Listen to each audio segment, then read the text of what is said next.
Hola y bienvenidos a la historia de Roma. Capítulo 23a. La guerra de Aníbal. Roma dejó su ultimátum a los pies del Senado cartaginés, luego de que Aníbal asediara a Sagunto en Hispania. Si los cartaginenses no retiraban a Aníbal y cesaban su agresión, Roma declararía la guerra. Los cartaginenses no obedecieron a los romanos, y ambos bandos comenzaron a prepararse para la batalla. Los cónsules romanos de ese año, Sempronio Longo y Cornelio Escipión, padre del famoso Escipión africano, reunieron legiones con la intención de atacar simultáneamente tanto Hispania como África. Pero en Hispania, Aníbal hacía sus propias preparaciones que desharían por completo los planes romanos. Formuló una audaz estrategia para romper a los romanos por medio de una invasión directa a Italia. Los romanos estaban preocupados por los oportunistas galos en la frontera norte, pero jamás anticiparon una completa invasión cartaginesa. Aníbal juntó una fuerza de 90.000 soldados de infantería, 12.000 de caballería y 67 elefantes de guerra en Cartago Nova, y en abril del 218 a.C. comenzó una campaña que terminaría durando 17 años. Su primer objetivo era, simplemente, lograr salir de Hispania. Los cartaginenses solo controlaban la mitad de esos territorios, y la marcha hasta los montes Pirineos era algo difícil. Aníbal no tenía tiempo para asedios prolongados, y se vio obligado a asaltar directamente a las ciudades por las que pasaba, sufriendo con ello muchas bajas. Antes de pasar a lo que actualmente es Francia, Aníbal se deshizo de los elementos menos confiables de su infantería hispánica, y llegó a Galia con una fuerza de 50.000. En Roma no notaron los movimientos de Aníbal. Sempronio Longo estaba en Sicilia preparando una flota para la invasión africana, y Escipión estaba en el norte de Italia, también creando una flota, pero para el ataque de Hispania. Ninguno sospechaba que en meros meses ambos estarían luchando por sus vidas en las zonas más gélidas del Valle del Po. Escipión salió de Roma con 2 legiones, y luego de 5 días en el mar, llegó al puerto de Masilia, en el este del río Ródano, en Francia. Pero tan pronto como atracó, recibió noticias de que Aníbal no solo había salido de Hispania, sino que ya estaba en el mismo Ródano y a unas pocas millas de distancia. Escipión estaba choqueado ante esto, e inmediatamente envió un destacamento de caballería para investigar. De seguro encontrarían a Aníbal al oeste del río. Se inició una ligera escaramuza menor, pero sirvió para que Aníbal supiera que los romanos sabían dónde él estaba. Se movió a toda velocidad para cruzar el río de más de 900 metros de grosor, y tuvo que sortear al enojado ejército de galos en la otra orilla, que no querían dejar a este ejército extranjero en sus tierras. Pero Aníbal, dando las primeras pruebas de su genio táctico, tendió una trampa a los galos y los despedazó sin dificultad. Con el camino despejado, guió al resto del ejército en dirección a los Alpes, lo único que los separaba de Italia. Cuando Escipión llegó al campamento cartaginés, las fogatas seguían prendidas, pero los hombres ya se habían marchado. El cónsul decidió no perseguirlo, ya que llevaría sus legiones hasta territorio desconocido y hostil, para enfrentarse a un ejército que era muchísimo más grande. Con las probabilidades en contra, Escipión decidió mandar a las legiones a su objetivo original en Hispania, mientras él volvía a Italia para preparar la frontera norte contra la invasión de Aníbal. Continuarían con el plan de luchar la guerra en Hispania y África, pero Escipión sabía que la guerra estaba por llegar a un temprano punto decisivo y quería estar presente para asegurarse la victoria. El paso de Aníbal por los Alpes es uno de los eventos más famosos de la historia mundial, y por buenos motivos.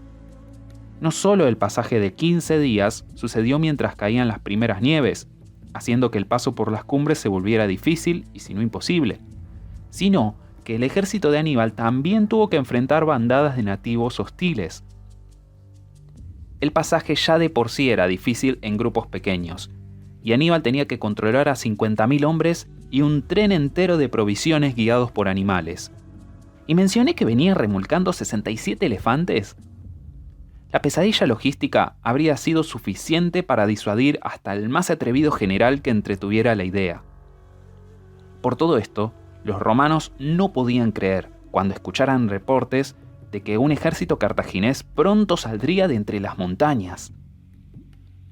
Aníbal luchó una batalla campal contra los galos cerca de las cumbres, y al descender se vio obligado a literalmente escarbar el paso de entre las rocas para que los animales de carga y los elefantes pudieran atravesarlo. Sus hombres pasaban las noches abrazados uno con otro en el suelo, intentando no caer muertos de cansancio y congelados. Los suministros eran pocos y el hambre era mucha. Pero a lo largo de todo esto, el magnetismo personal de Aníbal mantuvo al ejército unido. Al menos en buena parte. El ejército que emergió del otro lado de los Alpes estaba considerablemente disminuido. Entró con 50.000 y salió con solo 25.000 hombres. Una importante parte de esas bajas fueron víctimas de los elementos, un testamento a qué tan difícil era el paso, pero la mayoría es probable que hayan sido desertores. Aparentemente, hasta la fuerza de la personalidad de Aníbal tenía su límite. Aníbal pudo descansar brevemente a sus fuerzas, pero las 2 legiones que estaban en la frontera para defenderse de los galos estaban en camino, con Escipión a la cabeza. La guerra propiamente dicha no tardaría en empezar. Los romanos habían presionado por esta guerra y estaban ansiosos de enfrentar a los cartagineses, pero al menos inicialmente, la Segunda Guerra Púnica consistiría en una increíble cantidad de derrotas para los romanos. La primera gran batalla se luchó en las bancas del Tesino, el más grande de los ríos tributarios del Po. Escipión, ansioso de luchar con los invasores, construyó un puente sobre el río y lo cruzó para encontrarse con Aníbal. En la batalla que siguió, los romanos igualaron sus fuerzas de infantería, pero la caballería fue totalmente inadecuada frente a sus pares númidas. Los romanos fueron flanqueados y expulsados hacia el puente. En la retirada, el mismo Escipión fue herido, y fue salvado por una esclava, o, como cuenta Tito Livio, por su propio hijo de 18 años, Escipión el africano. Que el joven Escipión haya salvado o no a su padre es discutible, pero no hay duda de que estuvo presente en la primera batalla de la guerra, que él mismo terminaría ganando 16 años después. Los romanos cruzaron el puente y lo prendieron fuego para que los cartagineses no lo siguieran. La meta de Escipión era terminar allí con la invasión, pero todo lo que logró fue demostrar a los galos locales que Aníbal sabía lo que hacía, así que estos comenzaron a ayudar activamente al general cartaginés. Escipión volvió a su base al otro lado del río Trebia, que corre de norte a sur, y solicitó refuerzos. Aníbal no aprovechó inmediatamente su ventaja, sino que tomó ese respiro para aprovisionar y descansar a sus tropas y para aceptar a los refuerzos galos en sus filas. Sempronio Longo volvió de su aún no lanzada invasión y ordenó a su ejército al norte para unirse con Escipión y enfrentar a Aníbal. Pasaría más de una década para que los romanos volvieran a pensar en invadir África. El siguiente mes llegaron las fuerzas de Longo y se combinaron con las tropas presentes. Escipión estaba reacio a encarar a Aníbal luego de ver sus habilidades en el campo de batalla. Pero Longo, impaciente y pensando que las heridas de su colega era lo que en realidad lo hacían evitar la batalla, ordenó que las legiones se encontraran y destruyeran a los cartaginenses.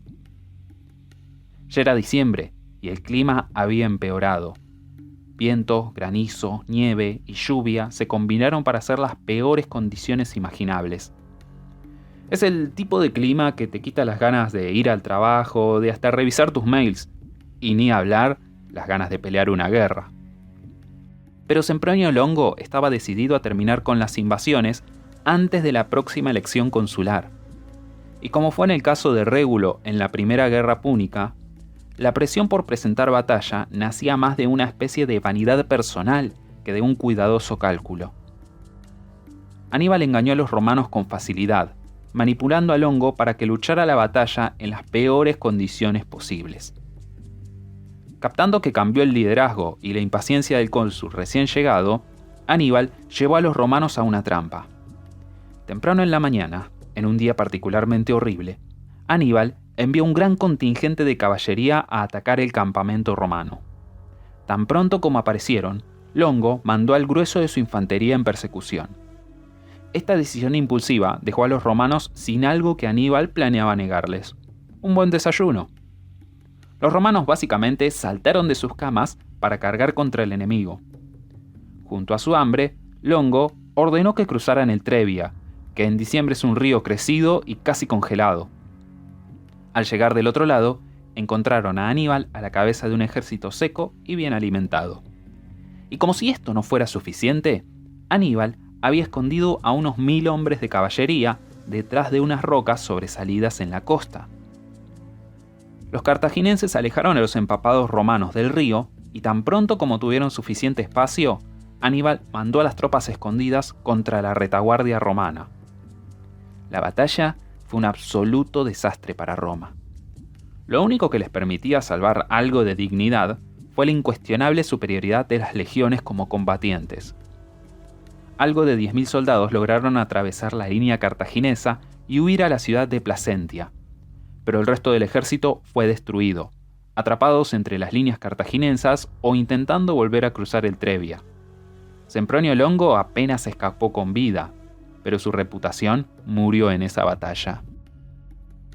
Ahora, Roma estaba entrando en pánico.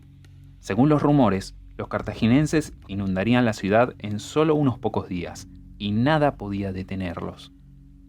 Pero para su suerte, el invierno, a pesar de que Aníbal les sabía dar un sabio uso en su favor, no era un tiempo que le permitiera asediar Roma. Además, sitiar Roma no era lo que Aníbal tenía en mente. El ejército cartaginés preparó sus cuarteles de invierno y la guerra se detuvo hasta la primavera siguiente. Con la llegada de otra temporada, los romanos reunieron nuevas legiones y las mandaron a la frontera para prevenir que Aníbal avanzara más al sur.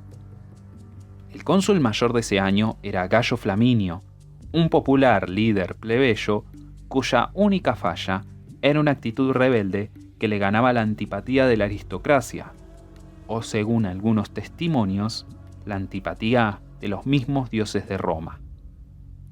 Cuando Flaminio fue elegido en el 217 a.C., no volvió a Roma para atender a las ceremonias religiosas del paso de gobierno, lo que habla sobre el noble desdén que tenía por las costumbres de los poderosos, o sobre su tonta irreverencia que despertaría la furia de los dioses. Fuera por suerte, estupidez o la activa intervención divina, Flaminio estaba a punto de llevar a las legiones a su más grande derrota. Una derrota que sacudiría desde lo más profundo a Roma y los dejaría enloquecidos de miedo.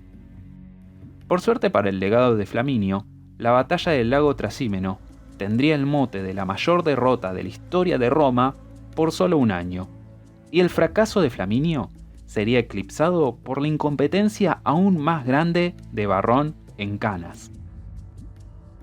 Apegándose a una estrategia de elegir las rutas más difíciles para sorprender a su enemigo, Aníbal comenzó el 217 a.C.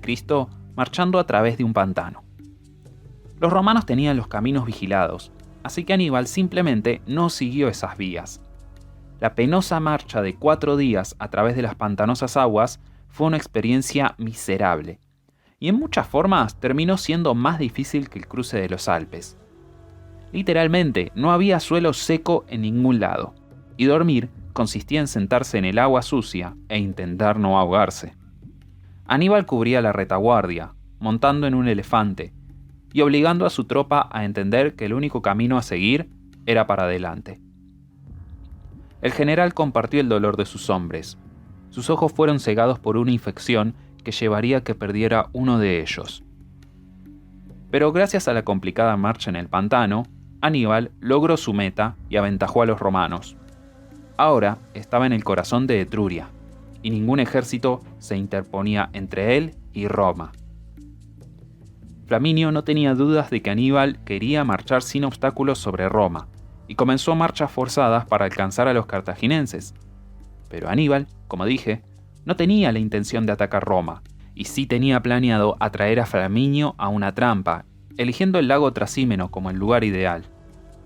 el lago Trasimeno está a unos 240 kilómetros de Roma, y su banco norte choca con unas empinadas colinas. Aníbal colocó a su infantería en la fina franja de tierra entre las colinas y la orilla, y esperó que Flaminio viniera cargando por la angosta entrada al banco norte. En las colinas alrededor y encima del lago, Aníbal escondió su caballería y a una buena porción de sus fuerzas terrestres. Cuando Flaminio llegó, pasó por la estrecha entrada sin pensarlo, con la única intención de enfrentar a Aníbal. Pero tan pronto como sus fuerzas entraron, la caballería cartaginesa apareció y cerró esa entrada, atrapando a las legiones.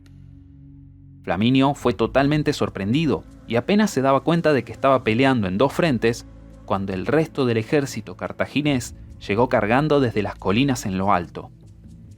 Los romanos no tuvieron oportunidad. De los 40.000 que entraron, se estiman que 30.000 fueron asesinados o capturados, incluyendo al pobre Cayo Flaminio. Muchos se ahogaron en un vano intento de nadar lejos de la masacre. Aníbal se paró entre medio de los muertos y quizás se preguntó cómo era posible que los romanos hubieran conquistado tanto. Seguro, eran fuertes, pero por lo que había visto el último año, eran tan sabios como un ladrillo. Claramente, para derrotar a los romanos, no había que superarlos en fuerza, sino en inteligencia. Aníbal ahora tenía a Italia en la palma de su mano, pero todavía faltaba para que llegara su golpe de gracia. La próxima semana comenzaremos con el peor desastre en la historia militar de toda Roma, la batalla de Canas. Los romanos, impactados por la sucesión de derrotas a manos de una pesadilla nacional llamada Aníbal, terminarían catatónicos al escuchar lo que le pasó a las legiones en Canas.